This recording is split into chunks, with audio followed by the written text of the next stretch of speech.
문재인 정부의 집값 등 국가 통계 조작에 관여한 혐의를 받고 있는 윤성원 전 국토부 1차관과 이문기 전 행정중시 복합도시건설청장에 대한 구속 전 피의자 신문이 오늘 대전지방법원에서 진행되고 있습니다. 결과에 따라 검찰의 수사에도 영향을 미칠 것으로 분석되는데요. 자세한 내용 현장에 나가 있는 취재기자 연결해서 알아보겠습니다. 이호진 기자.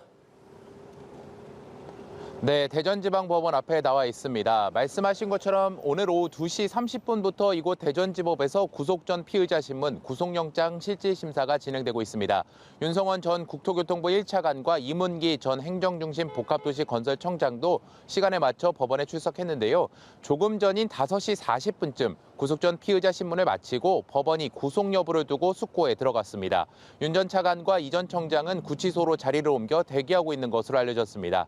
지난해 9월 감사원의 의뢰를 받아 수사에 착수한 검찰이 문재인 정부의 통계 조작 의혹 관련자들의 신병 확보에 나선 것은 처음인데요.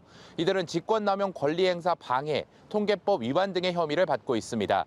검찰은 이들이 문재인 정부에서 각각 국토부 1차관과 국토부 주택토지실장으로 근무하면서 한국부동산원에 부당한 영향력을 행사해 통계 수치를 조작하게 하는 등의 의무에 없는 일을 하게 했다고 보고 있습니다.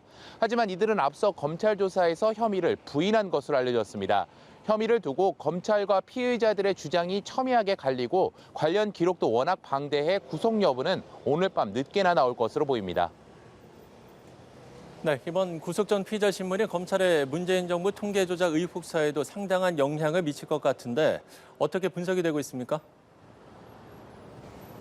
네, 그렇습니다. 앞서 말씀드린 것처럼 검찰이 수사에 착수한 이후 관련자들에 대한 신병 확보에 나선 것은 이번이 처음인데요. 그만큼 이번 구속영장 실질심사가 수사의 분수령이 될 것이라는 관측이 지배적입니다.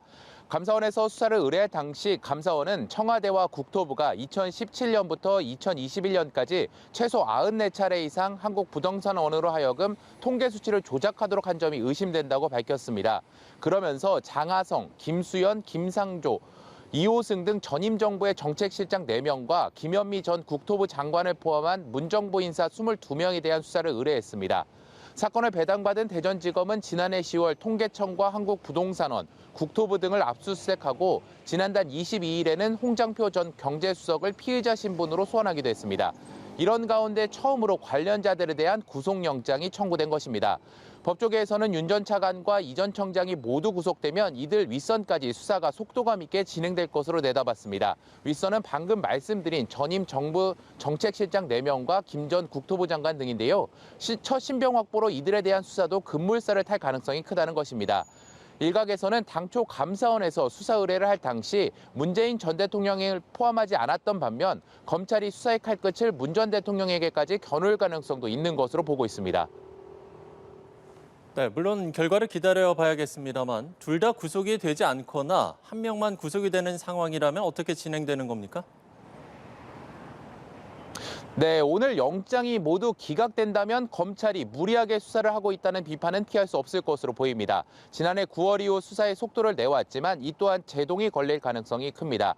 물론 영장 기각 사유를 조금 더 살펴봐야 하긴 합니다. 영장이 기각된 이유에 따라 검찰 수사 방향도 달라질 수 있습니다. 이뿐만 아니라 정치권에서도 야당은 이번 수사를 두고 표적 수사라고 주장해왔던 만큼 그 비판의 목소리도 더욱 커질 것으로 예상됩니다. 또 만약 한 명만 구속되고 한 명은 기각된다면 검찰의 셈법이 복잡해지는데요.